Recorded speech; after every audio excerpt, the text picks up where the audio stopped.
Hi everyone, I'm Professor Daniel Chua. I'm a musicologist. I'm from the music department here, but I'm also a director of faith and global engagement. And so welcome to this talk. I was a bit afraid, that no one would turn up to a maths lecture.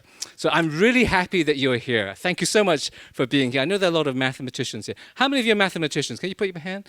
Yep, fantastic. How many of you are math nerds? Yes, good, fantastic, yeah. I'm not very good at math. Music and math are supposed to go well together. I'm an anomaly.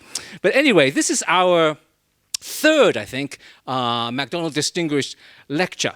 And today, it's really a great pleasure and an honor for me to introduce our guest speaker, Professor Francis Su. He is the Benedictson Kawa mathematics professor at Harvey Mudd. And if you don't know Harvey Mudd is part of the prestigious Claremont University College, and is particularly well known for science and for engineering. So he's a very distinguished professor at Harvey Mudd. But not only is he a very distinguished scholar, but he's a brilliant teacher of mathematics. I know this because in 2013, he won the US-wide prize for teaching mathematics, which is the Hamo Prize. So that's quite an achievement.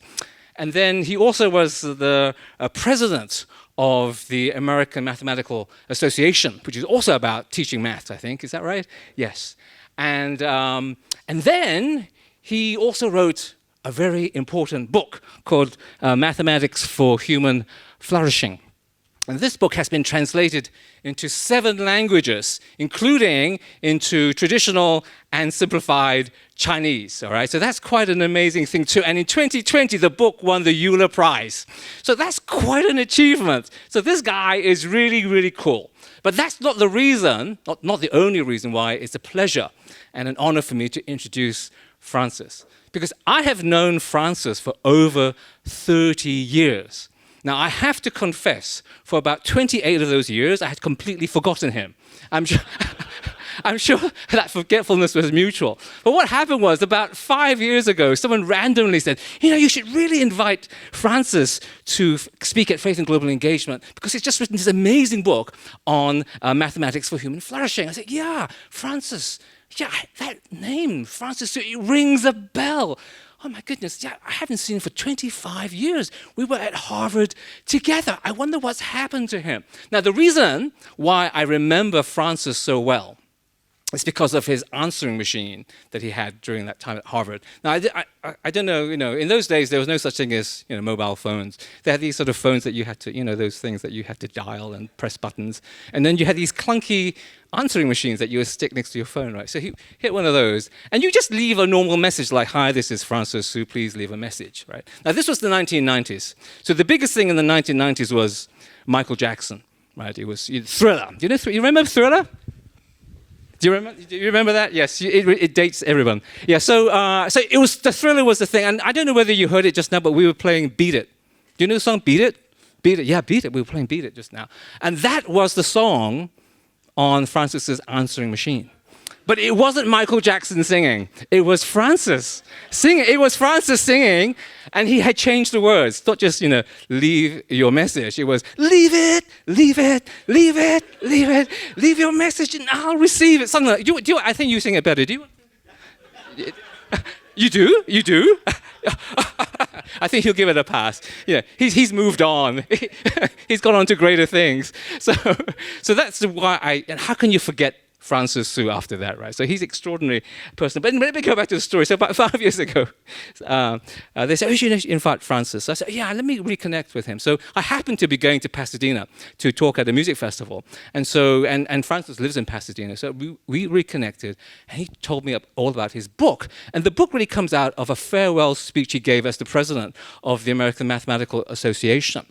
And there was a person from Yale University Press that heard that speech and was so impressed that they asked Francis to write a book based on that speech. And Francis inspired me because this book is about why we do what we do. Why is it that we teach, for me, music, but for him, mathematics? Why is mathematics important? Why is it important for human life? What does it mean to think mathematically, right? And he wrote this book not for mathematicians. He wrote this book for everyone, so everyone can understand it and get it. And that inspired me. it inspired me to write my own book on music and flourishing. So I've just written a book with the same press, because he introduced me to Yale University Press, on music and human flourishing, so on music and joy. And that book is also inspired by Francis, because it's also written for everybody, so not a lot of music theoretical jargon, and also why music is important. Now, all this is just to say that Francis has been an inspiration for me. Really, truly inspirational person. He will come across as very humble and quiet, but he's inspirational. So that's what I want you to get out of this talk today. I want you to be inspired by Francis. So, ladies and gentlemen, please join me in welcoming Professor Francis Su.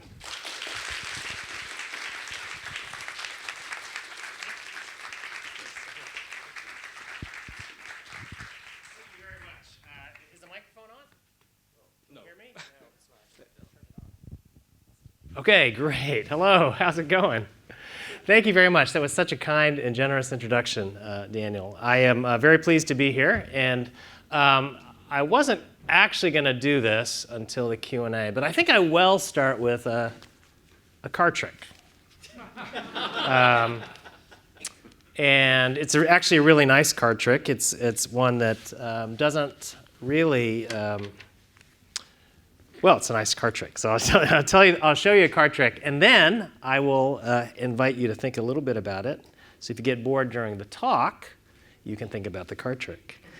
So here's a deck of cards. It's an ordinary deck, okay? But just to be sure, there's nothing funny. I'm going to invite someone here who can do a riffle shuffle. Can you shuffle the deck like this? No. Okay. Who here can do a riffle shuffle, like the kind where you take parts? Okay, great. We'll do this here. Let's see. You need to do this on a flat surface, don't you? Huh? Well, I can do it here. No, can you do it on? You need a book? Yeah. No. We got to be safe here. So why don't you do this? Why don't you go ahead and shuffle one deck into the other, one half into the other. Thank you very much. Oh, even a little flourish at the end there. Let's give her a hand. Thank you. So would you agree that there's no possible way that I could know the ordering of this deck after our nice volunteer here shuffled it? Yes? Great. Then maybe you would believe I was born with an amazing ability to feel the colors of the cards with my fingertips. Actually, it's not that refined an ability. I have no idea whether this card is red or black. But I can pick them out of the deck so that one is red and one is black. One red, one black. And you're like, okay, that wasn't so impressive. You had a 1 in 2 chance of doing that. Approximately, not quite, but approximately. So I'll do it again. Oops. Red, black, yes? Is that right? Red, black, yes? Yes, and of course now I've done that 3 times in a row, so that's like a 1 in 8 chance approximately. Red, black. Red, black, 1 in 32 chance of that happening 5 times in a row. Red, black, and at some point you're going to be impressed and maybe clap. I don't know. And actually, this is a nice card trick. It's based on a mathematical idea. Which maybe if you ask during the Q&A, I will tell you about. But I could basically keep going till the end of the deck, believe it or not. And I wasn't born with any special ability. But that highlights something that I want to impress upon you, and that is mathematics, I like to say, is the art of seeing the unseen patterns, the unseen structures of the world. If you are able to see the unseen structures of the world, then, of course, that's very powerful. It also provides a way of understanding the world that maybe goes beyond just the usual rote memorization of formulas that we learned from grade school, into seeing mathematics as something that is very intertwined with how the world works. And so what I hope to do today actually is to convince you that math isn't just associated with the world, but mathematics is actually also powerfully human. It's part of what we do. It's part of who we are, and all of us, whether we like it or not, are math people. So you might be wondering how a talk like this might fit into a series lecture series called Faith and Global Engagement. The popular conception of math is something dry and maybe just computational and maybe irrelevant to what most of us do every day. How many of you have heard someone say, or maybe you said it yourself, "I'm not a math person"? Yes, yeah, it's a very common thing for people to say, and yet I hope to convince all of you that you are, and that seeing yourself as a math person is vitally important, not just for society, but also for you. Now, one way I like to, as I mentioned, describe math is the ability to see the unseen structures of the world. So here's a picture of Hong Kong, and in this picture, I claim there's many things in this picture that can be explained mathematically because of mathematical laws, the unseen laws that are foundational to the way cities are structured, right? For instance, the laws of randomness that govern the traffic in the cities, but also on the waterways, the scaling laws that govern the growth of cities, maybe even the shapes and the sizes of the buildings obey certain mathematical laws that are actually pretty universal across many cities. And so this ability to see the unseen, isn't that also one way that people think about religious faith? Being able to see and understand the unseen? And that same power to see the unseen and harness the power of mathematics is why maths is foundational to many of the modern innovations that increasingly shape global economies and the ways that we interact with one another. So for instance, here's a picture just from a recent New York Times article about AI, artificial intelligence, and it's here, for better or worse, and it's fueled by machine learning, which uses math to see patterns, the unseen patterns in data, and build upon them. And we're just now, all of us, society is thinking about the promise and the peril of this new technology. And we need to, all of us, need to think about how it is going to shape our world. It's no longer an option for us to say, "I'm not a math person," because math is shaping every corner of the way that we live and interact in this world. But I claim all of us from a very young age begin to do very mathematical things, even though you don't think of it as math. This is my son, who is now 3.5 years old. He was about 2 in this picture. And he's from before he could even really speak, doing things, I claim, and it's not just true of my son, but also true of every little baby, begin to see the world and begin to put the world in categories and see patterns. So one of his first words that he learned was the word helicopter, because we live in LA. And we would, you see helicopters flying over all the time. And so, of course, he didn't say helicopter. He said, da-da-da. Every time he saw or heard a helicopter, he'd say da-da-da. And of course, and this is during the pandemic, and so basically we didn't go out of our house for a while. And finally, when we ventured out into, I think I was in a hardware store, he points up at the ceiling and he goes, da-da-da. And I'm like, what? Like, there's no helicopter in there. But of course there was. It's something he recognized as a helicopter. Now, what was he doing? He was actually beginning to do something that I would call abstraction. Being able to say, this thing is like this thing. Even though they're not exactly the same, they are similar. And in fact, he recognized a certain similarity between two objects that I wouldn't necessarily have put in the same category. Da-da-da. And this is a way in which you can see that children behave in very mathematical ways, even though you might not necessarily think of that as mathematics, it very much is, because it's related to the virtue of being able to abstract. Now, I opened the opening slide. I had a quote from Simone Weil, who said, "Every being cries out silently to be read differently." I claim that's true of us. And when I think of that quote, I often think of a friend of mine. His name is Christopher Jackson. I didn't meet him until didn't know him until he wrote me a letter out of the blue about 10 years ago. He's an inmate in a federal prison who is serving a very, very long sentence, 32-year sentence, for crimes committed as a teenager. Right? Some of you who are college students, imagine late in high school being sent to prison until you're 50. And he wrote me this letter basically saying that he had discovered a love for math in prison. And I wondered to myself, really? Is that even, I mean, I teach mathematics. Of course I believe that math has something to offer everybody. But honestly, I didn't really deeply grasp that until I met Christopher. When you think of who does math, would you think of Christopher?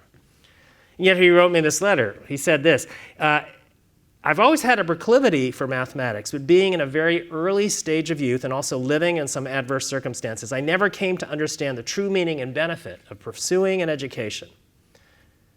And of course, you see, Chris had studied his way through a series of textbooks, started with elementary algebra, worked his way through calculus, and then he was asking me for help in furthering his mathematics education.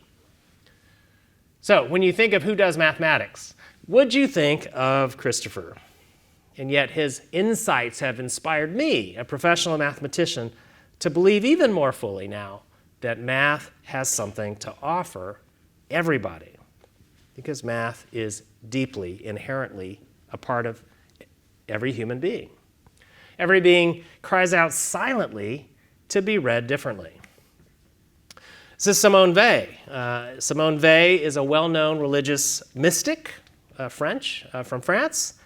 She's a widely revered philosopher, but she's probably less well-known as the younger sister of one of history's most famous number theorists. His name was André Weil.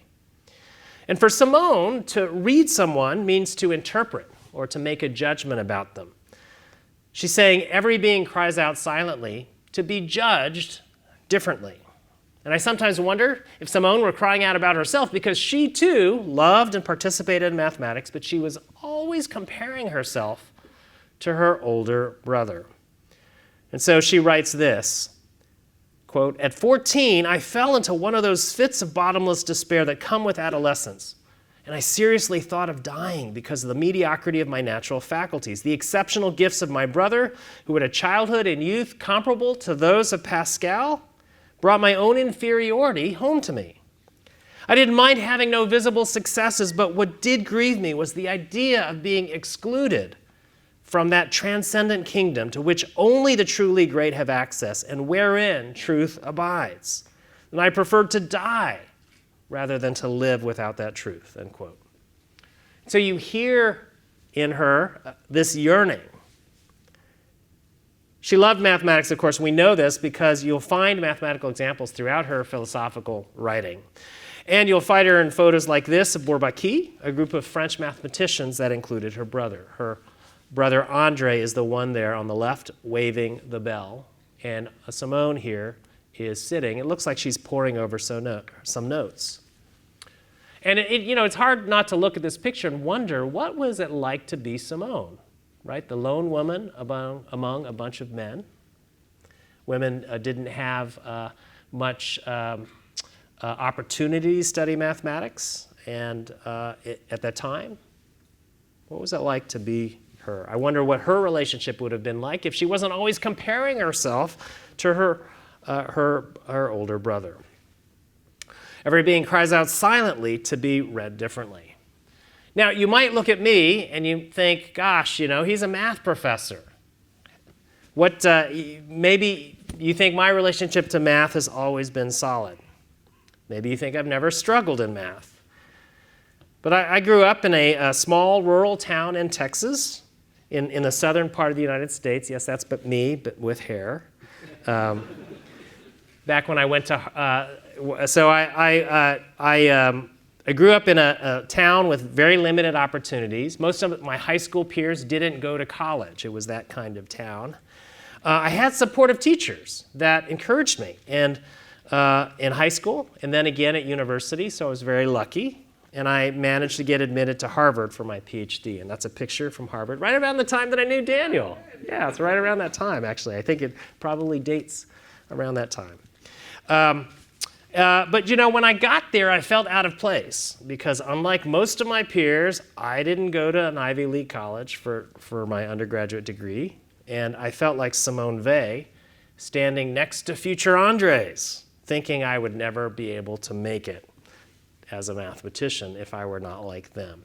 And I even had one professor tell me that it doesn't have what it takes to be a successful mathematician, which, now I can look back and laugh at that comment and find some humor in that.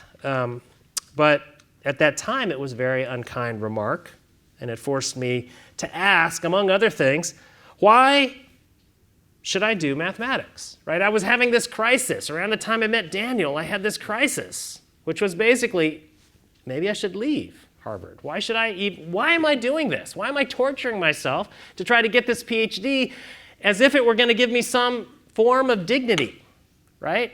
The only reason I was doing it, probably, at the time, I'd lost my intrinsic joy for mathematics. Why is Christopher sitting in a prison cell studying calculus that he wouldn't be using as a free man, at least for another 20 years? Why was Simone so captivated by transcendent mathematical truths? Why should anybody persist in doing math when others are telling her in subtle ways, and maybe not so subtle ways, that she doesn't belong? And of course, society's asking what its relationship to mathematics is as well, right? Is mathematics only a tool to make you college and career ready so you can go and achieve your real aims in life? Or is math really unnecessary for most of us and only for the elite few? Why study math if you'll never use what you're learning? Right? So you're smiling. How many of us asked that? How many of us have asked that question? Right? Most of us never use high school math in our daily lives. When was the last time you used trigonometry or calculus, for instance? Right? And this question has become even more urgent in an age where advanced computation and artificial intelligence may make us more inclined to say, we'll never need to know that stuff, right? Just leave it to the computers. And of course, it's a funny thing to say because under the hood, every facet of modern society, all these modern improvements are undergirded by math, right? The search engine didn't exist 25 years ago, but now most people use it every day. It's powered by linear algebra. Cryptographic security, which keeps your credit card safe, is built on number theory. The recent detection of gravity waves, one of the biggest discoveries in physics in the last century, was made possible because of an intimate connection between gravity and geometry. That's how we could detect it. And of course, the AI revolution with its large language models are built on sophisticated ideas in probability and statistics.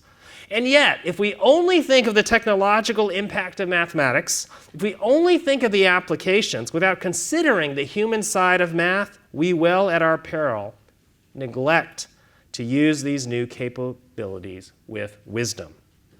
Right? If we only think of the usefulness of math, we're going to ignore how math can be found in the everyday things of the world and how they can delight and inspire us.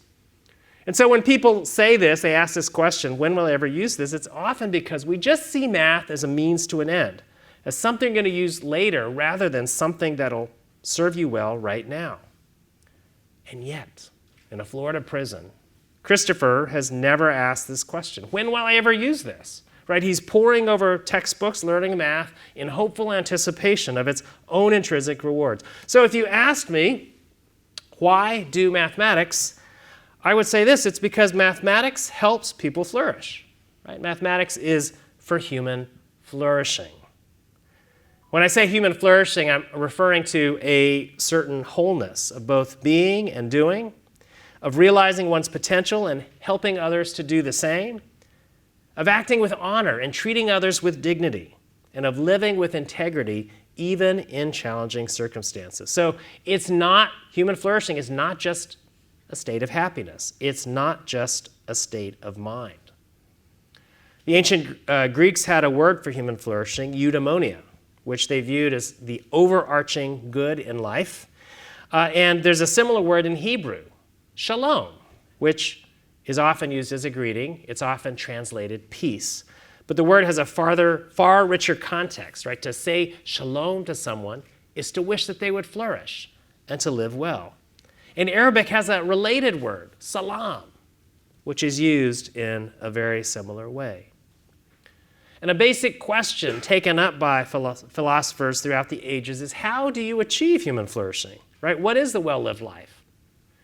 And Aristotle would say this, that flourishing comes about through the exercise of virtue.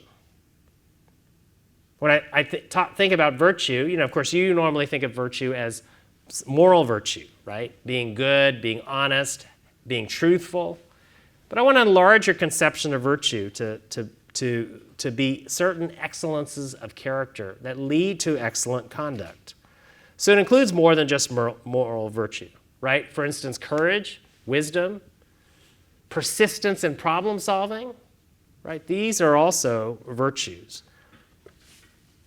And so if I had to think about what it is that mathematics offers, of course mathematics offers lots of skills. That's probably what you think of when you talk about mathematics, right? Being able to recall facts, know your number facts, know formulas, know how to factor a polynomial, right? But those things really are all the things, many of the things that you don't necessarily use day to day. Those are the things that cause people to ask, why do I need to know this stuff, right? Whereas the other things that great math education builds are things that actually you use all the time. Being persistent in problem solving, being creative in the way you approach a challenge, being able to tackle problems and having the courage to tackle problems you've never seen before.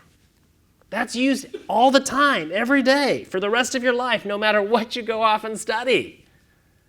Right? That's what a great mathematics education builds. And if you think about it, the things on the left are all replaceable.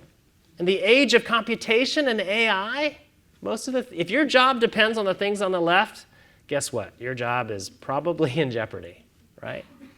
But the things on the right, the human virtues, these are the things that will always be in demand.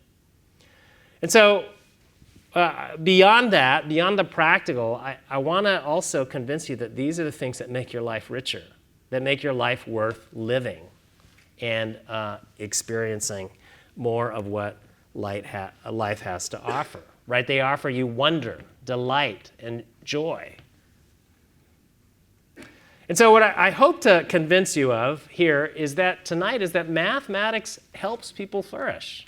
And it cultivates virtue. The way it does that is that it cultivates virtues. And the movement towards virtues happens because we all have these deeply human desires. You might even call them spiritual desires. And I'm just going to give you several examples tonight, and then we can have a conversation afterwards. But here's one example, a desire for beauty. All of us have a desire for beauty. And when you see something beautiful, it makes you stop and pause and reflect, like this picture of a figure standing before a beautiful mathematical design. These are pictures from my book that my friend Carl, an artist, drew. And it describes the feeling that we often get when we see something beautiful, right? You see something that makes you go, wow. It feels immersive. Beauty often does that. It makes you wonder, what is going on in this design, which is here, in fact, a mathematical design. Or you might find this immersive quality of beauty in something that you observe in nature, right? How many people have seen this kind of cauliflower? Or broccoli? Romanescu, yes? What in the world is going on here? It's got a fractal pattern in it, right? A pattern that repeats over and over again. There's something amazing, something unseen that is worth understanding. Beauty is immersive. Beauty is surprising. Take a moment and look at this tiling. And before I even tell you anything about this tiling, I invite you to take 15 seconds and ask your neighbor what you notice and what you wonder about this tiling. 15 seconds. Talk to your neighbor. What do you notice? What do you wonder?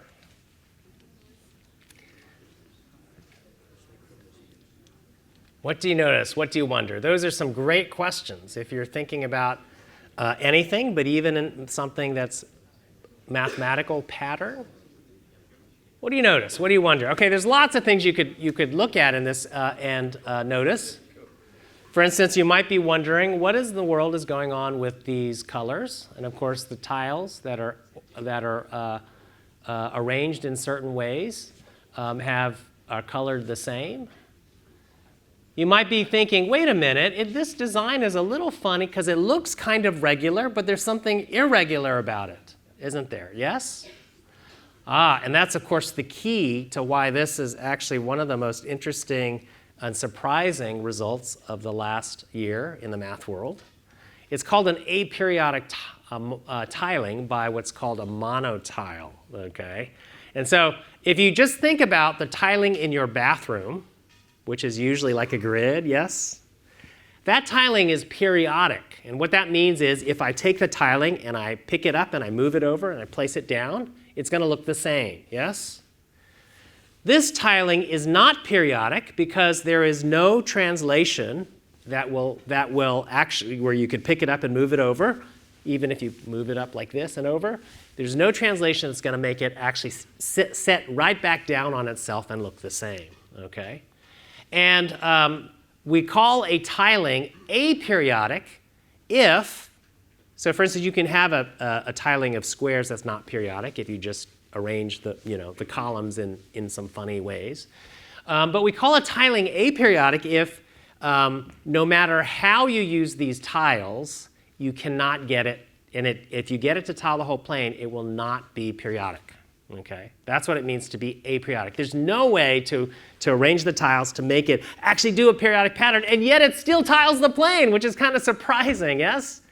And of course, there have been many examples of aperiodic tilings before, but they always involved multiple shapes of tiles. And the big question was, is there a monotile, a single tile that will tile the whole plane, but only in a non-periodic way? And it was discovered last year. Amazing. And it's actually kind of a beautiful pattern. Beauty, mathematical beauty is like this as well. It's surprising, right? That's what beauty does to us. It makes you go, whoa, something actually surprised me. Actually, I did include a picture. Funny. I didn't realize I had this slide here, but this is actually a picture of my front porch. This is an aperiodic tiling by squares and triangles. You can ask me later what it's all about. But I actually did this tiling that last year, and only a month later, the monotile was discovered. And I'm like, no!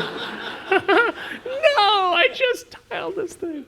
Anyways, I still enjoy seeing it every day, but it's not the same since the monotile. Beauty is paradoxical, right? Like here's a figure. Some of you might have actually seen it in calculus. If you take a reciprocal curve 1 over x and you rotate it around the x-axis, you'll get the shape of a horn. And the amazing thing is this horn has finite volume but infinite surface area. And that's kind of funny because if you think about it in terms of paint, it's like you can fill it with paint, but you can't paint it, which is funny, right? It's paradoxical. It makes you go, wait a minute, there's something weird going on here, and that's worth understanding. That's what beauty does to us. Beauty is insightful. You can find all sorts of examples of mathematical truths that are themselves kind of surprising, like there's some relationship between squares and cubes. But often, and this is one of the unique forms of beauty, often mathematical beauty is found in the reasoning as well, right? So for instance here, this fact can be demonstrated by blocks of squares arranged in cubes and actual physical squares. And rearranging them, you can actually see that, in fact, these two things are identically true. And in one picture, you can understand why something is true, right? That's a unique form of beauty found often only in mathematics. And so here's a quote by a mathematician, famous mathematician, Henri Poincaré, basically saying, the scientist or mathematician doesn't study nature because it's useful. She studies it because she takes pleasure in it. She takes pleasure in it because it's beautiful. If nature were not beautiful, it would not be worth knowing, and life would not be worth living. Einstein, after the death of Emmy Noether, who was one of the greatest mathematicians and also an algebraist, she died. New York Times Einstein penned an obituary for her, and basically in it he describes how many of the insights she had were amazing. Right? And what did he say? He said, in this effort toward logical beauty, spiritual formulae are discovered necessary for the deeper penetration of the laws of nature. It's a curious adjective he used for the formulas that she found. He called them spiritual, which is interesting because he wasn't particularly religious, but often people speak of the beauty in mathematics often in religious terms.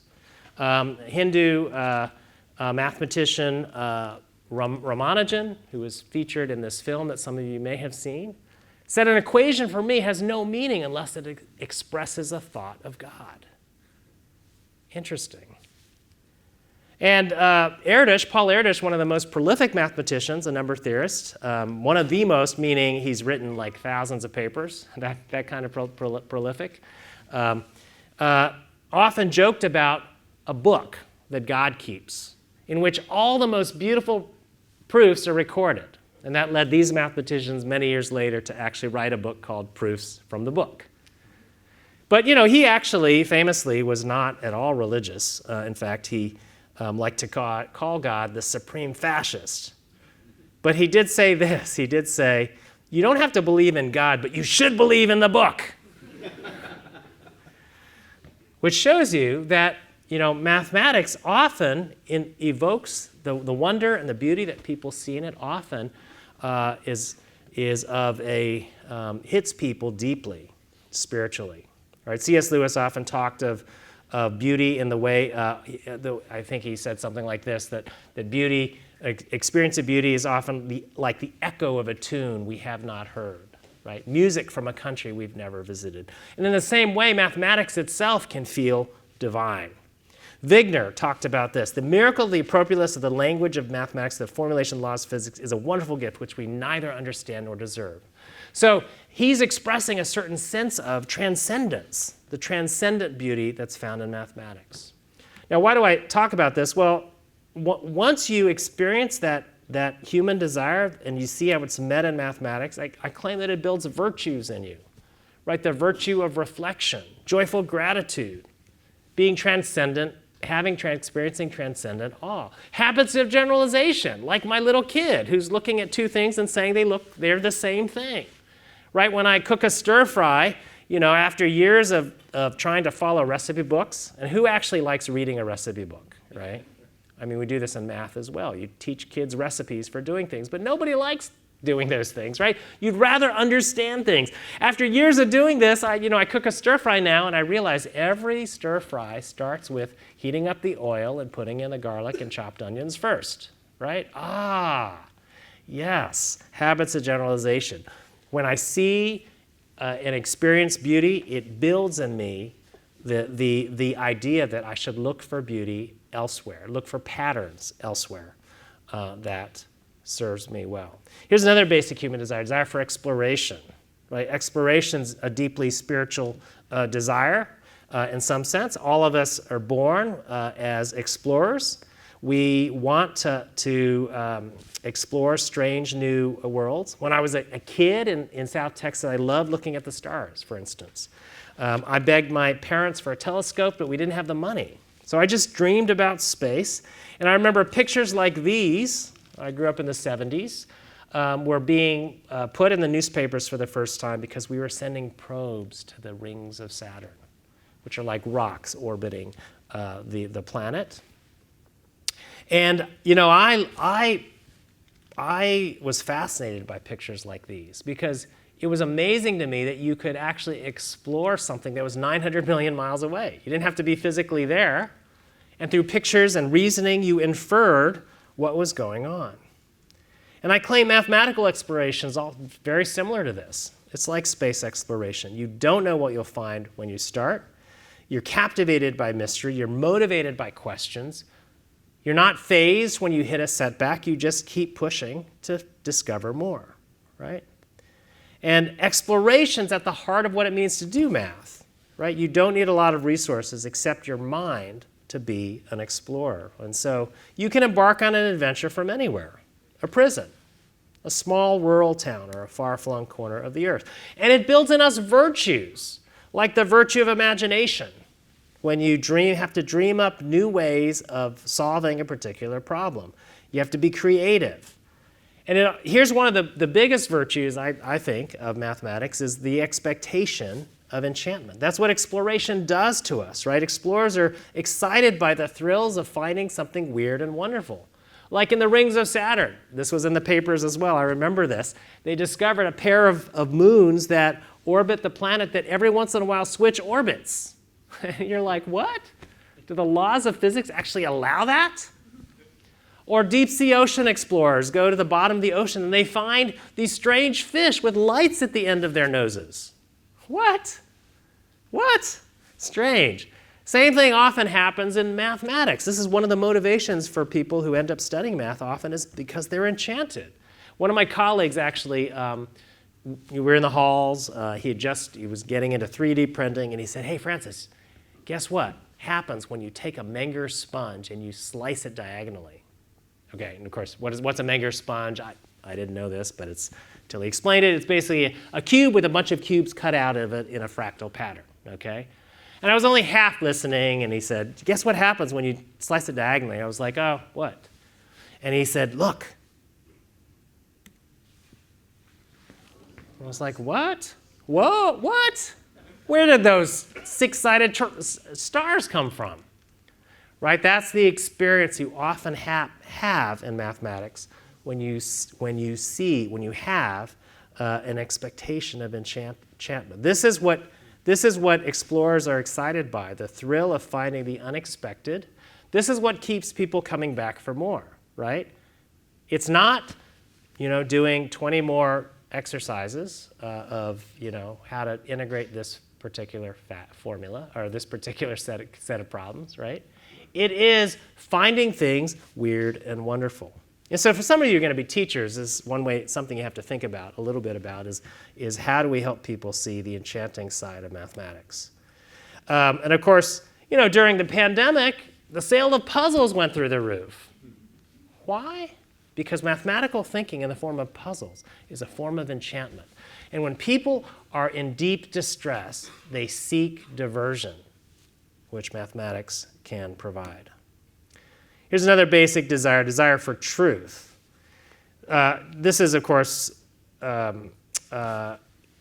important and relevant, especially in our day and age when we see so much in news that is not true, right? And this, we have fake news being spread by social media, for instance, and Pilate's question, what is truth, actually hits home, doesn't it? Right? I hear the same hopelessness when my friends say, it's too hard to figure out what's going on in the news. Why should I even bother? Right? But truth is a basic human desire that every human being has, and it's a mark of human flourishing. Right? A flourishing society values truth. Blaise Pascal said this in the 1630s. Truth is so obscure in these times and falsehood so established that unless we love the truth, we cannot know it. Right? It sounds like it could have been written today. Hannah Arendt said, I'll paraphrase here, that the result of substituting lies for factual truth consistently over time is not just that the lies are going to be accepted as true, but the sense by which we take our bearings in the world is being destroyed. Right? That's exactly what's going on with my friends. They say, it's too hard to figure out what's going on in the news. Why should I even bother? But mathematical thinking helps us to have a thirst for deep knowledge and deep investigation, right? We look at some news story, like the story about gravity waves, and we ask constantly, how does this relate? How does this fit in with what I learned in high school about geometry? And mathematical thinking builds in the virtue of being able to think for oneself, not needing authority to figure stuff out. It also should build in us a circumspection, a humility about what we know and what we don't know, and also the ability to handle truths accurately. And of course, what's at stake if we don't develop into a society of mathematical thinkers? What's at stake is our ability to make informed decisions, right? To critique the uses of math and tech, to not be duped, to not just be consumers of technology, but innovators, right? That's what's at stake. And so if I have to sum up this talk, we should all, and it's important that all of us, think of math as a set of virtues, right? Being able to have affection for mathematics, enchantment, hopefulness. When you sit with a problem for a long time, you're exercising hope that you're going to eventually solve it. Right? That's one of the attractions of mathematics, is actually becoming hopeful people, being persistent, imaginative, interpretive. Right? There are all these different ways in which you can express being a mathematical person. It's not just about speed and computation and doing arithmetic in your head, right? And I think all of us can look at this list and say there are ways in some of these that we're already really good at, and some of these in which we have ways to grow. So math is not one-dimensional, right? I could be really good at generalization and maybe not so good at being able to define or quantify. And right, that's why I need my friend. Mathematics is about community, right? Being able to look to one another and bear one another's burdens, deficiencies, and being able to lift one another up. And so math is, I would say, exists. The purpose for mathematics is to help humans flourish. And you can't separate the practice of math from what it means to be human. So to learn it, to teach it well, you have to see how math, help people see how math connects to human longings. And that's a challenge for all of us, right? Some of us don't believe that we're actually mathematical people. Or maybe you have a child that you want to teach and you want them. We should believe that all of us can flourish in mathematics, not just the boys, right? All of us can flourish, and we have these preconceived notions that I think we have to get rid of. All of us can flourish in mathematics. Many years after that first letter, Chris is studying advanced mathematics. He's studying topology, abstract algebra, analysis, and I often look at Chris's story and I ask myself, gosh, if I had met him 20 years ago when he was in high school, would I have seen a future for him in math? Right? And now look at him. He's learning and finding joy in beautiful mathematics. Believe that you and everybody in your life can flourish in mathematics. And what that really is asking you to do is asking you to love. Right? To love one another is the deepest human desire. It's also one of the greatest virtues. Every being cries out silently to be read differently. That includes you. It includes the people around you. And to love and be loved is something we all desire, even in the academic spaces that we inhabit. All of us are math people. Your deepest human desires reveal your mathematical nature, and you only need to awaken it. And to love another human being is to see all of us, each one of us, worthy of the beauty and joy that come from understanding. Who are you going to read differently? Thank you very much.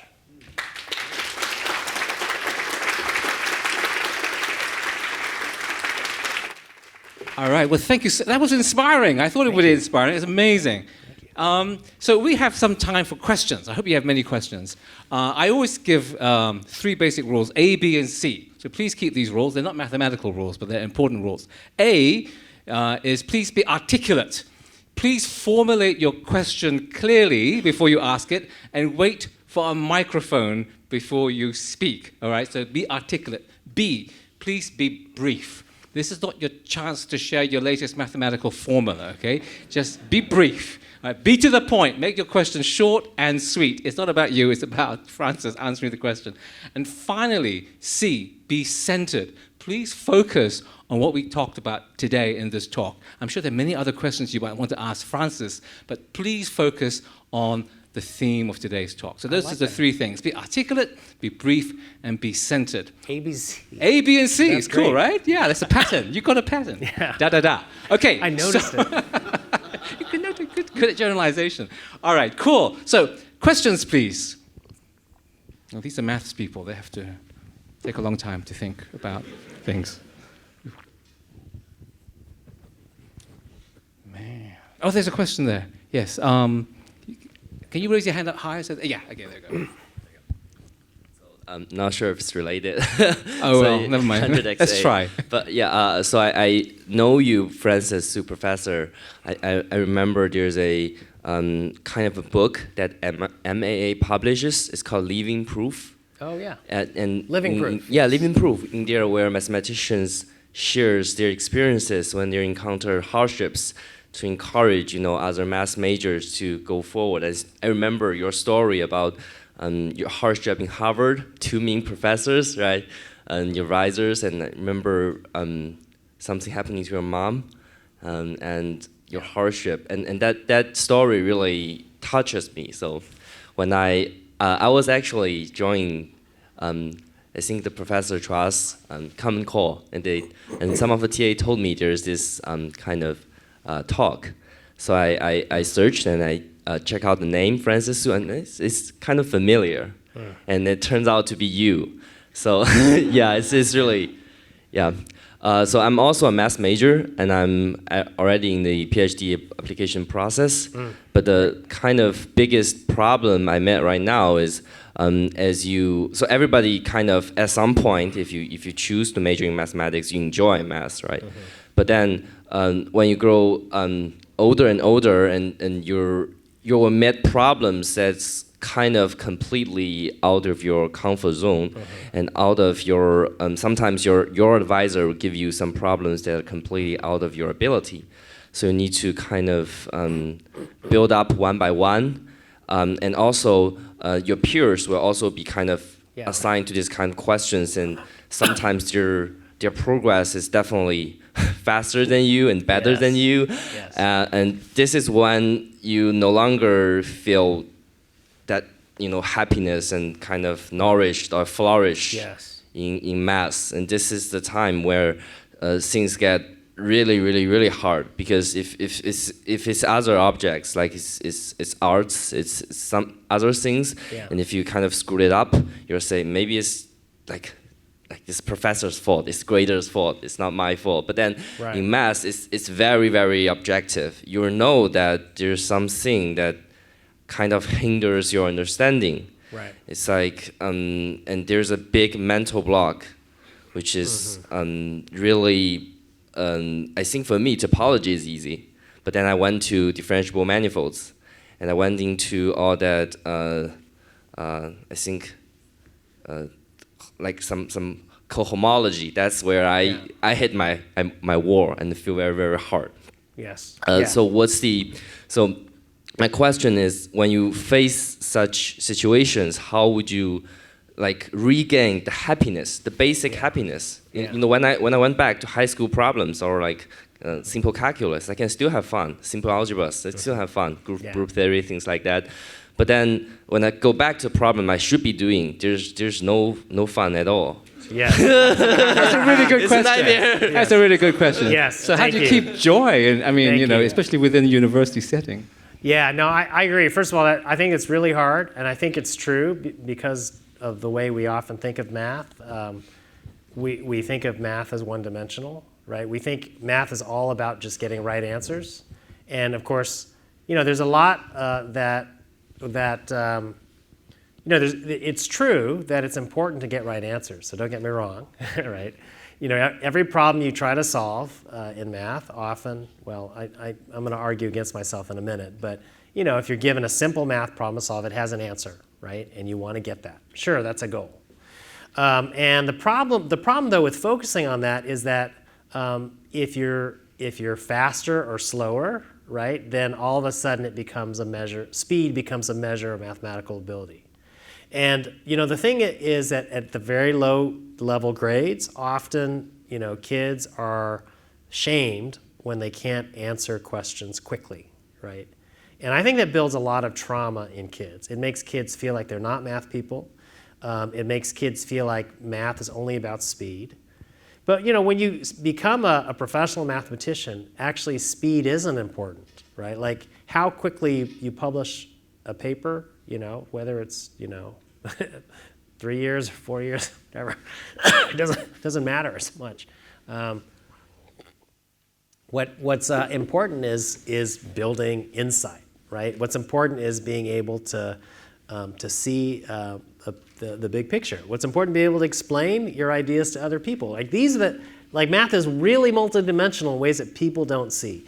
And so I agree that because of this, people often then do a lot of comparison in one-dimensional ways, right? You mentioned some of these other fields where it's like, gosh, if I'm not good at this, I'm still good at this, right?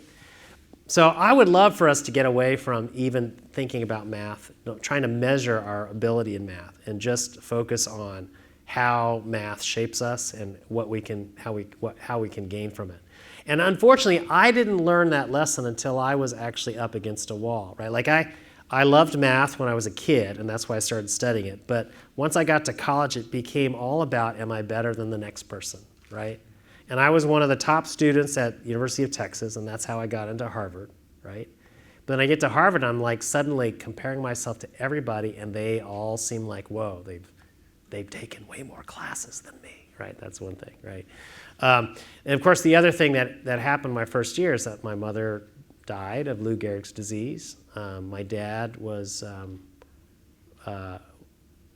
throughout college was battling cancer, and so I was like suddenly feeling like I have all these other crises going on. How can I perform, right? There's that. And so this article that you read, which is called "Should I Quit Mathematics," was basically written to excuse me, to describe that journey of how I started thinking about math differently. And part of it was giving up my dream. I'd made an idol of wanting to get a PhD, and when I thought about it and I wrestled with that deeply, I realized that the main reason I want to get a PhD is just because it would give me a sense of dignity, right? It was something my parents had always pushed me to, right? As Asian American parents, it was like, education is everything, and you have to get a PhD, right? Like that kind of thing, right? And of course, they had good reasons for wanting me to succeed, right? Every parent wants that. So I'm not throwing shade on my parents for that. But one of the most freeing things I did during that time at Harvard was actually give up my dream, right? I started saying, gosh, you know what? I'm going to quit, right? And what will I do if I quit? I started interviewing for jobs elsewhere, and so it was a little bit of a process for me to come back and decide I'm going to stay in the PhD program. But it was great because I actually wrestled with this question: why am I doing what I'm doing? And it enabled me to come back to math on its own terms, right? To say, oh, when I'm sitting in these interviews and they ask me to solve math puzzles, and I'm remembering, I actually kind of enjoy solving math puzzles, right? And so when I decided to stay in the PhD program, I said, I'm going to do this, and I'm not going to be that person anymore who's afraid to ask questions because I don't understand. If I want to understand something, I'm going to raise my hand, right? I suddenly discovered when I started raising my hand, which everyone was terrified to do because they don't want to look dumb, that people come up after me and say, oh, I'm so glad you asked that question because I didn't understand what was going on in that class either, right? And you were like, oh, yes. It suddenly was very freeing. And I still get trapped into this performance mindset, but it's a lot easier for me to pull myself off of that because of what I went through. Yeah, so that's a hard question. I think all of us have to come to terms with the big question: why are we doing what we're doing? And when you have a clear sense of your mission and your purpose, and it doesn't involve comparing yourself to other people, you can go through and you can do amazing things. You can push through and find, because you have a better reason for being there. I mean, that's why people who go off and do something else for a while and then they come back to school actually push through because they have a mission now. They suddenly discovered why they're in college, right? And so that's what I encourage all of us all of you all to do if you're feeling that trap is to examine those deep questions. Thank you. It was a great question. That's a great question. Yes, thank you. There's a question also over here and over there. So ladies first, I guess. I'm an applied linguist, and I can't just relate to theory only. I need like a historical context or other texts to relate to it. But often when you got taught mathematics in high school, you just get formulas, and I tune out with formulas. For example, when I've gone to like a public service exam and they give you the what's the next thing in the pattern, my mind immediately tunes out. I mean, I probably could do it, but I just see that and I just can't cope. But I see what you're doing there, and I think if it was taught like that, more people would understand it and not sort of get all kind of blocked when they do mathematics. So how do you, I mean, I'm not sure if you know how mathematics is taught generally in high schools now, because I think if I just see a formula, I tune out. I wouldn't be able to do high school mathematics now, for sure. Yeah, I mean, of course, that's a very big question, right? Like, how do you actually improve mathematics education? In the States, I think some things are changing, and I think I'm hopeful that there of some recent trends which have been to try to place math in context that makes sense to people. I think one thing that's really important is understanding where students are and what their interests are, and building on that. I think for too often we teach math in a one-way street, like you just trying to impart you're pointing a fire hose at kids and hoping that they pick up everything you're teaching them, rather than building on their interests, right? So the recent trend in math education is math modeling, being actually finding questions that are of interest to students and using math to model them, right? That's a way in. There's lots of different routes into mathematics, and I think we need to broaden those entry points for students. Yeah, so actually related to that, I mean, there's a whole emphasis now on STEM. So, everything is about STEM because it, creates a more useful society and gets you a job. But in a way, you're kind of pushing against that a little bit in what you're saying. Would you like to say a little bit more about how you think we should be thinking about STEM? Yeah, that's a great question. I mean, I think one of the things that I try to make clear to people is that even though I'm a mathematician, I don't think math is the ultimate answer to everything, right? I think math is useful, and certainly you see lots of applications of math, and that's great. But I'm a little wary of people who say math is going to answer every big question. I don't think it's going to answer every big question. I think there are lots of big questions around what does it mean to be a good person? What does it mean to love? What does it mean to serve our neighbor? That math isn't necessarily the best equipped to answer. On the other hand, what I do hope people take away from math is the same thing I hope they take from almost any other discipline, right? Thinking a bit about math as a liberal art. People often talk about my book as an argument for math as a liberal art, right? It actually has more in common with these other disciplines than being, when you think about it the right way, than the way people often think about math is, oh, I enjoyed my literature class, but suddenly, oh, math was over here, right? I think math is actually a lot like studying math is a lot like study of literature if it's taught properly. Well, if you're talking about beauty and so on, and you did a very stark thing where you had that, I can't remember, polynomials or something, factoring on one side, and actually what employers really want. Yes. That was very interesting when it's a different way of looking at what maths can do. Yes. Anyway, I think there was a question from a gentleman over here in the front. Right at the front. Here we go. Yeah. Yes, you coming here allows us my recollection of some of the things I did before. that reflects what you're talking about, mathematics for human flourishing.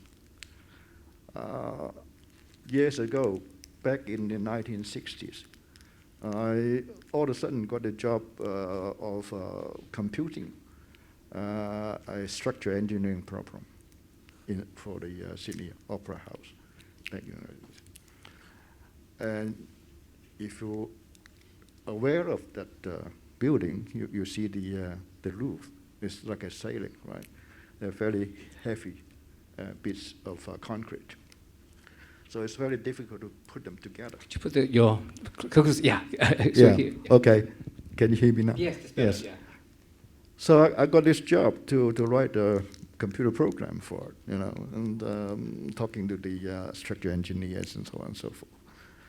And all of a sudden, somebody said, why don't you use projective geometry? So I did that, and then they did the job without going into details that I can't really recall now. But that's the time I make use of mathematics. And recently, rather subconsciously, I found myself using algebra in doing my ethical analysis. So that's another way that affects me. And also, my wife asks me all the time, you say you study mathematics, and you're even given the label, chartered mathematician. What do you do with mathematics? I've never seen you make a penny out of mathematics, and I make a living being a computer scientist. And okay, at one time, we went to see this movie, A Beautiful Mind. I think some of you may have seen it. It's about Nash, And I said to her, look, there's a mathematician. But he said, oh, I don't see any numbers over there, and so on. So what do you mean? So now, a question for you, Professor Xu, is that what does it mean to be a mathematician? And secondly, you mentioned AI and so on. And one of the things that bothers me now is how can I make use of mathematics to approach this problem of, say, for example, algorithmic bias, data bias, and this sort of problem. How can we? Have you got any thought about it? Yeah. Okay, two big questions. So I'll stop there. Okay, so I'll try to answer briefly some initial thoughts that come to mind. So first of all, when people talk about mathematicians, they mean lots of different things. You might be thinking, often people think of professional mathematicians who are involved in high-level research, but they might also just mean anybody who thinks who does mathematical thinking. And so who is a mathematician? When I use that term, I actually like to use the term mathematical explorer because mathematician has this connotation, professional connotation. And so I'd say all of us can be mathematical explorers, right? That's part of my argument, is that we all, as human beings, have this within us, and it is something that can be cultivated. All of us can grow mathematically, no matter where we're at. Now, will everyone become a PhD mathematician? I'm not saying that everybody should become a PhD mathematician, but I am saying that all of us can grow to enjoy mathematics, and it can be part of our lives. The other question which you raise is how can we think about some of the promise and peril of these new technologies like AI, and algorithmic bias is one of the problems that we have to think about. I think that if one learns mathematics the way that I envision, that I advocate for, then that would be a holistic view of mathematics, not just as something you do to satisfy yourself, but something that that actually has moral claim on us. We have to think about the ways that people use mathematics and use it well, use it for good, right? That's what it means to be. I mean, I didn't talk about it in this talk, but one of the chapters in my book is on power, and creative uses of power and coercive uses of power, and we all have to think about how we can be creative, but we have to watch out for ways in which our work can be used to become coercive, and that's part of what it means to be a mathematics person. It's part of what it means to be a mathematics teacher. And so this is actually really hard. Like, it's a hard sell for me to say, as teachers, math teachers need to think about teaching in a way that involves the human person, right? And I think none of us feel equipped for that. But that's true in every discipline. None of us feel equipped for helping kids navigate how computers are used, our engineering, the things we design are used, but it's stayed out of mathematics often because people think math is just about learning facts, but it's a lot larger. And to be a responsible mathematics teacher, I think we need to begin to address some of these bigger questions. Yes, there's more questions here. Maybe, okay, there's 1, 2, 3. So maybe, and more even there. Okay, I see you. But one at a time. So please make your questions short because there are many questions, okay? All right. So okay, I'll try. If you have a mic, ask hi. a question. Okay, we have a lady over there, yeah. Yes, I'm curious. So are there currently any crossover education methods? Like, for example, with someone with discipline in music, and in music there are rhythms, and that's a pattern. So as you just mentioned, a holistic approach in teaching math and delivering math, and just like how some of our guests were just questioning, math is not just about formulas. So are there any other methods currently that can? Yeah. Again, that's a very big question, but I'll just answer briefly that one of the big trends these days in math education is active learning, which is a different kind of pedagogy. It's one where students are active in constructing, creating mathematical ideas rather than just passive. And that's shown great promise in helping rectify some of the inequities that often exist in math education. But there are a whole host of other things that people are trying. That's great. And there's a question here, and then there's a question there. So I'm going to try to answer as many questions as possible. Trying to do this. So, yeah. Yeah, Okay, you can do this. Sorry, I have a poor English. I'm a math teacher in high school. Yeah, great. I come here for my students and for myself. Even though I can only understand almost half speech there. I'm a little nervous. Sorry.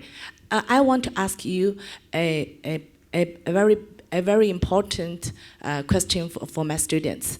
I always want to inspire all the students to get involved in math and make them have a passion or have fall in love with math. But there are many students, and a small part of them still think they are not math students. So I want to ask you, what character do you think it is the most important for the kids to be, to make them to learn the math well? Can you?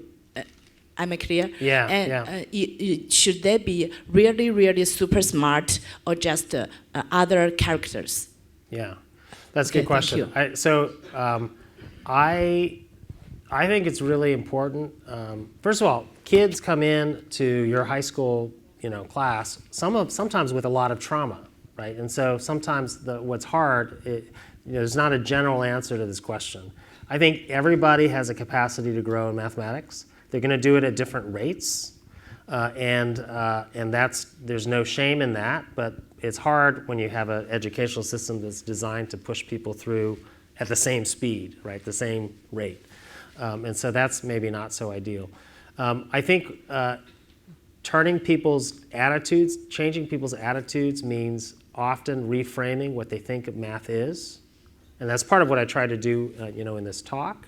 But in your classroom, for instance, one of the biggest ways that you can reframe what math is by changing the nature of your assessments, right? If your assessments, and I did this was teaching for 15 years before I realized I say one thing in the classroom, but then my assessments always look like solve a bunch of problems, right?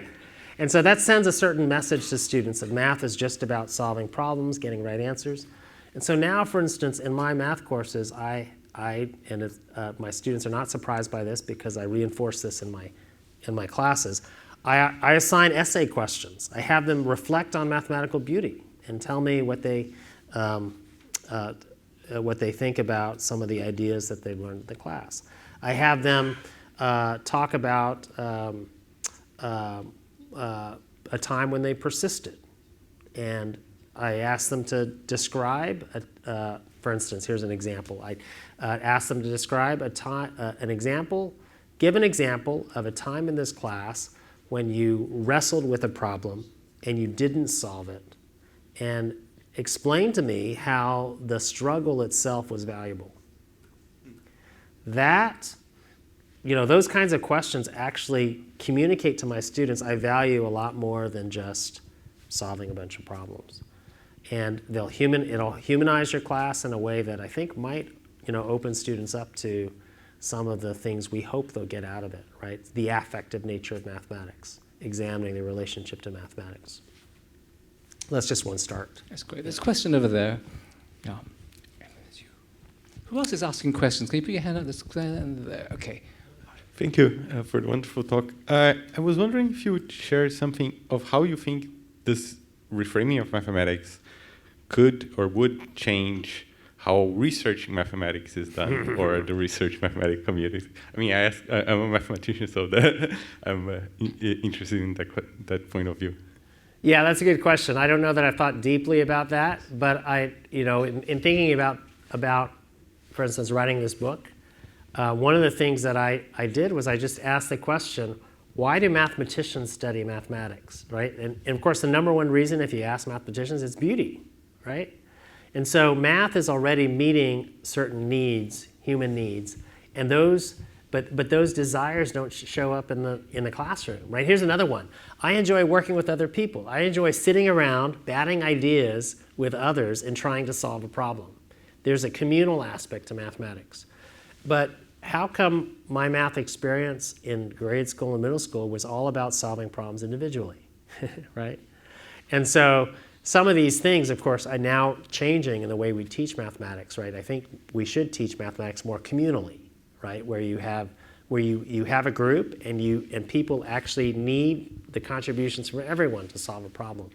So anyways, that's just to say that there are a lot of things that mathematicians do already that if we helped give kids those kinds of experiences at earlier levels, might help reframe what they think. That being said, there probably are ways in which, and I know there are ways in which the mathematical community itself can change the nature of what they study by broadening perspectives.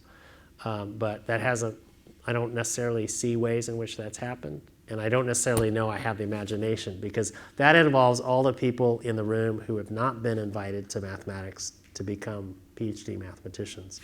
And they have a point of view that is missing, and we don't know what we're missing. Okay, I think there's three more questions. This gentleman there, the lady in the back, and the lady in the front. Okay, so maybe we have the gentleman, since the mic is close to there. Yeah. Thank you. I promise this is going to be a light question. And you mentioned that the way you see, the way we learn maths, right? Which is important. So my question is, how do you start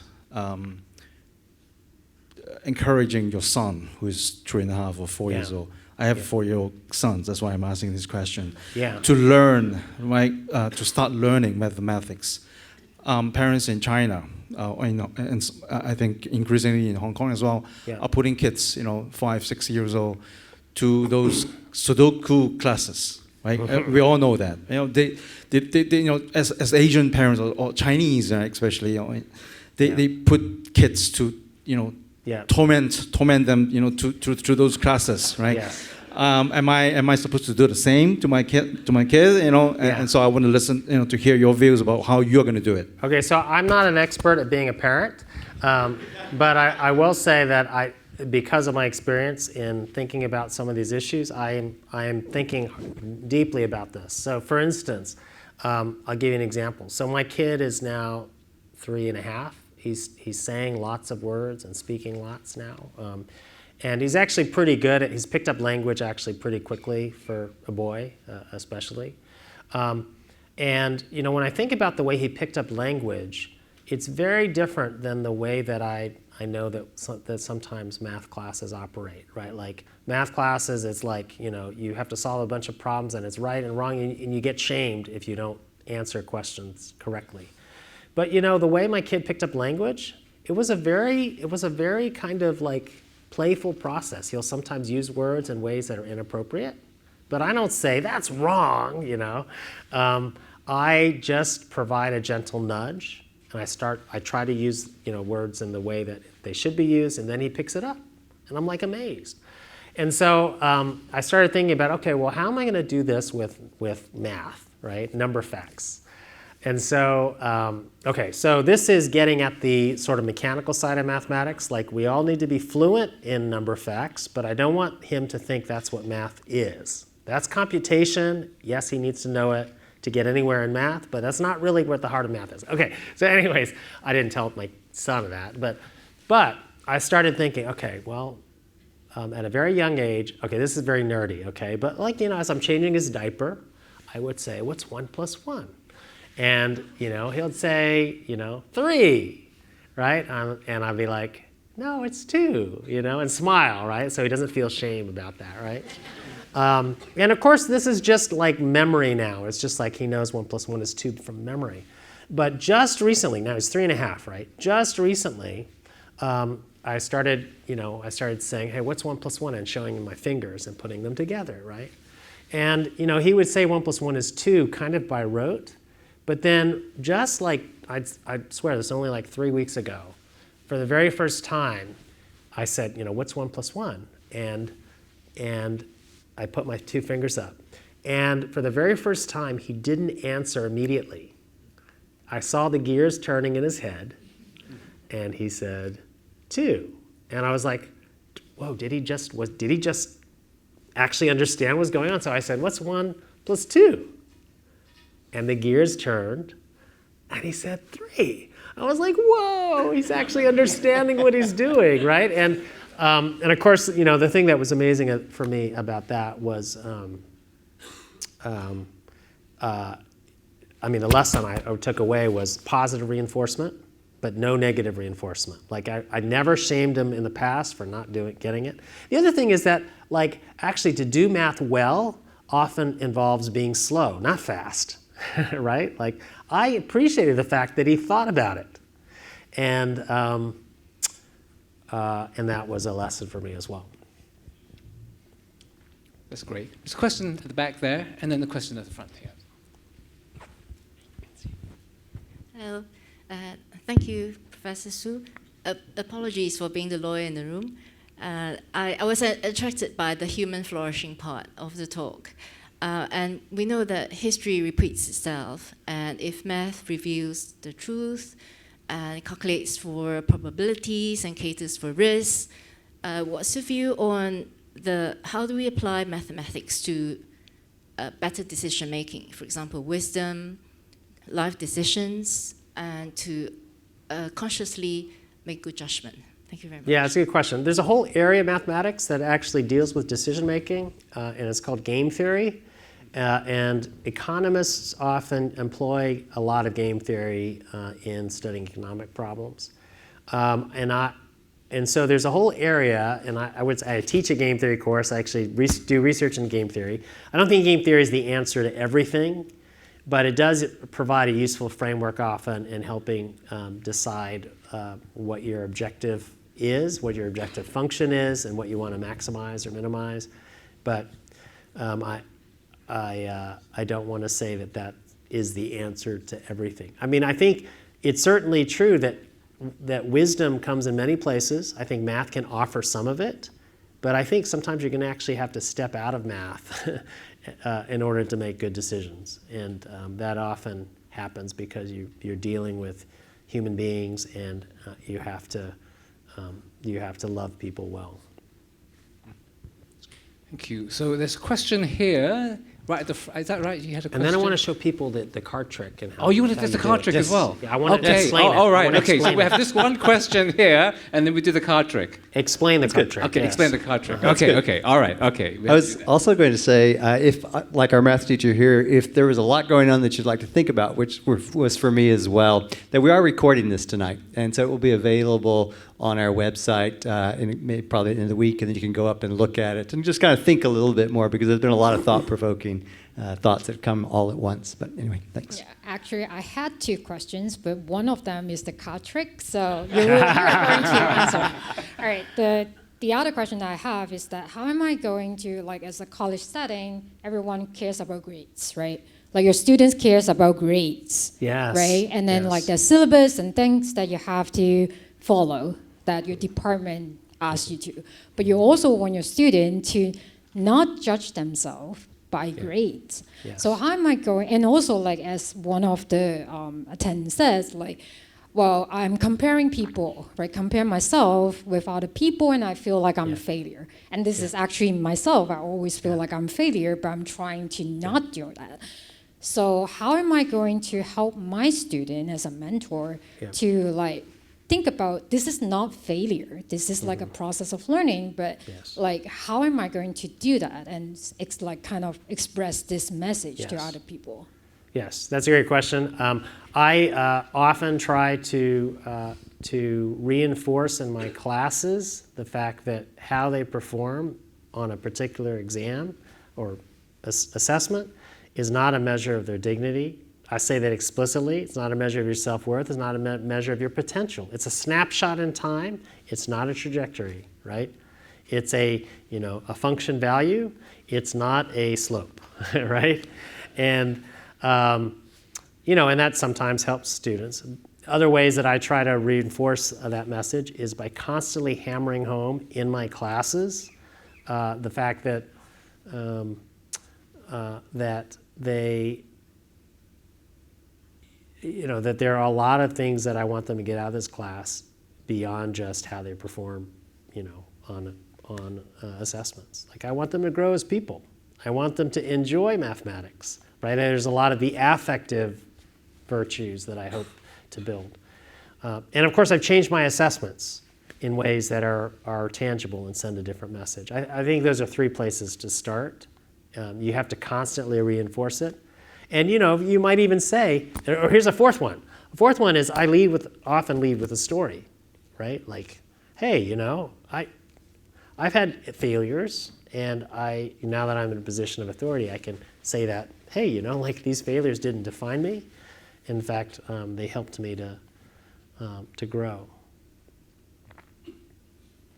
That's cool. Now, before the card trick thing, I do have a question. Yeah. Because you talked about spirituality Yeah. and faith and transcendence. So how does that work for you, mathematics and spirituality? Yeah. Because I'm very curious about that relation. Yeah, that's a great question. It's a big question too. I mean, I did not grow up as a person of faith.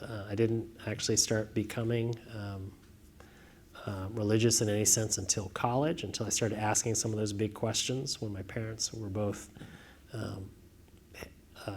struck with illnesses that could be fatal. Began asking some big questions about meaning and life and what was I doing and why am I studying math? And so there's a whole side of that story to that. In terms of now being a person of faith, I think it does affect the way that I think about math, and I think math also affects the way that I think about my faith.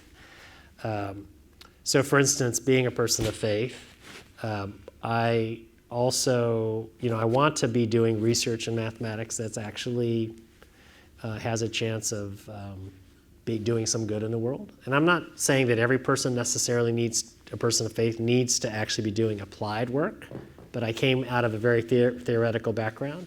and I felt called to actually do work that might be meaningful in some way. So that's one of the reasons I moved into game theory, because I could actually address questions of fairness and justice using mathematics, and that's part of what my research is about, using very theoretical math, ideas from topology and geometry to study problems in game theory. And that happened partly because of my personal convictions. In the other direction, I would say as a mathematician, I see things that people often talk about in one's faith life a little differently. So people often talk about God in very big terms, using words like infinite. God is infinite. And as a mathematician, I think, gosh, that word is actually really rich in ways that I think the general public doesn't appreciate, right? There's like different levels of infinity. There's infinitely many sizes of infinity. I mean, it's rich to think about what that means. And so my mathematical training has given me an insight, I think, in some ways to the richness of beauty of what I see, the way that God has created mathematics and the world. It is amazing. So, the moment we've all been waiting for. Yeah, I have to explain how this card trick is done, right? How did you do that? You want to leave with something tangible, right? Yes, please. Okay, so this is such a great card trick because it's a mathematical card trick. It involves no sleight of hand at all. But as you might imagine, you actually do need to stack the deck beforehand, order it in a special way. And it has to be in a way that when you give this deck to your volunteer, as I did, as long as they give it a riffle shuffle, it doesn't have to be perfect, there's still going to be some pattern left in the deck afterwards, okay? So that if you think about it at all, it doesn't involve sleight of hand, and that has to be the case. So the question is, how do you actually order the deck beforehand, okay? This is great. This card trick I learned from a book by Martin Gardner, which I highly recommend almost any book by Martin Gardner, who often writes about math and magic.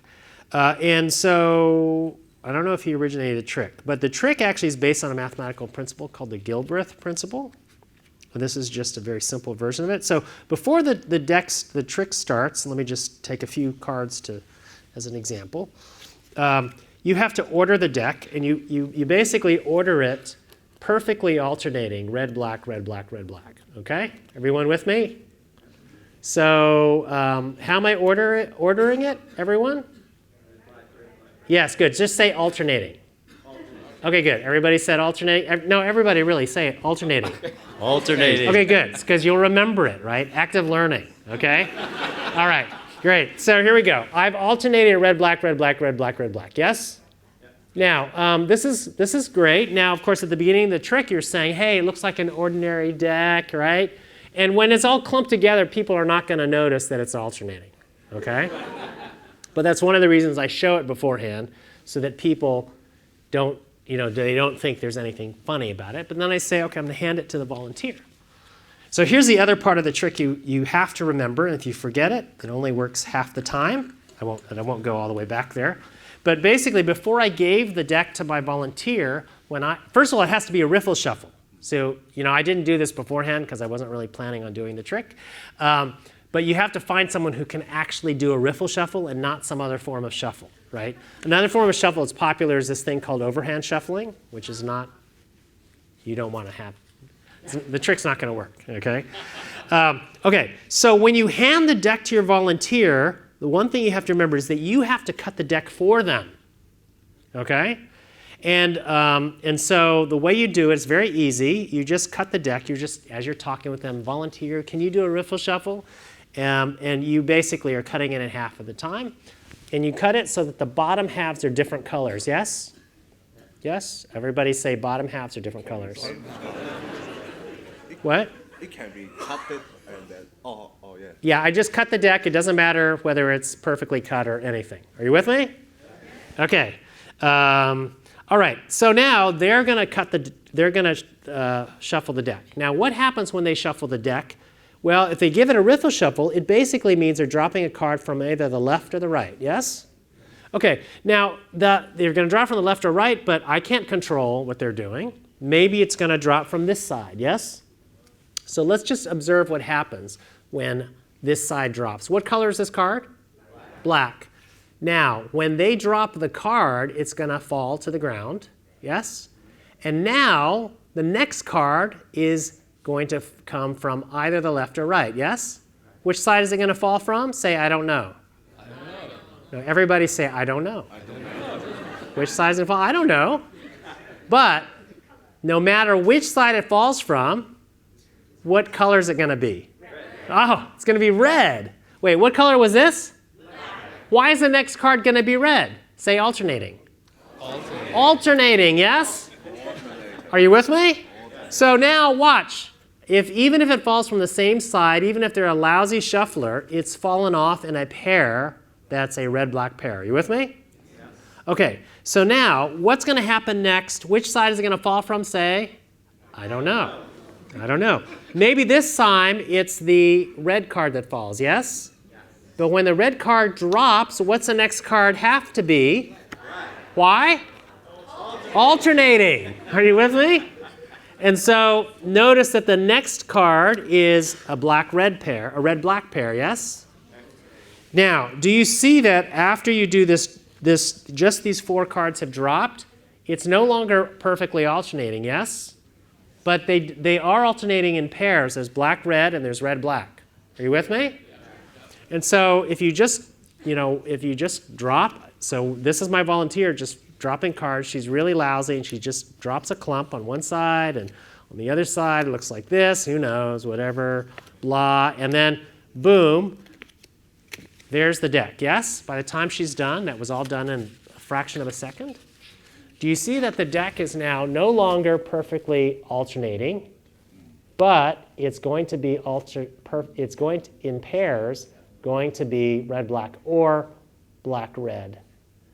And so the only thing you're doing now, all magic involves a little bit of misdirection, is you're just making it look hard. Like, oh, I gotta pick another one, right? But all you're doing is picking them off the top. It's like simple as cake. Look at that, boom, off the top. Isn't that a great card trick? Yeah. Based on a mathematical idea, right? And there are actually a number of card tricks that are based on more sophisticated versions of this principle. You can look it up, called the Gilbreth principle. But I hope you got in a sense tonight that math is really about seeing the unseen, and that math is deeply human. It's baked into who we are as human beings, and we just need to release it. Thank you very much. Thank you very much. Thank you. Thank you so much. Be fantastic. Fantastic. Thank you. Thank you. And Francis will be speaking to our students on Saturday, so I hope our own Hong Kong U students will be inspired by him. So thank you so much for sharing with us about bringing facts and values and maths and virtues all back together. Thanks so much for having me. Thank you. A big round of applause again, please, for Francis. Thank you. Thank you.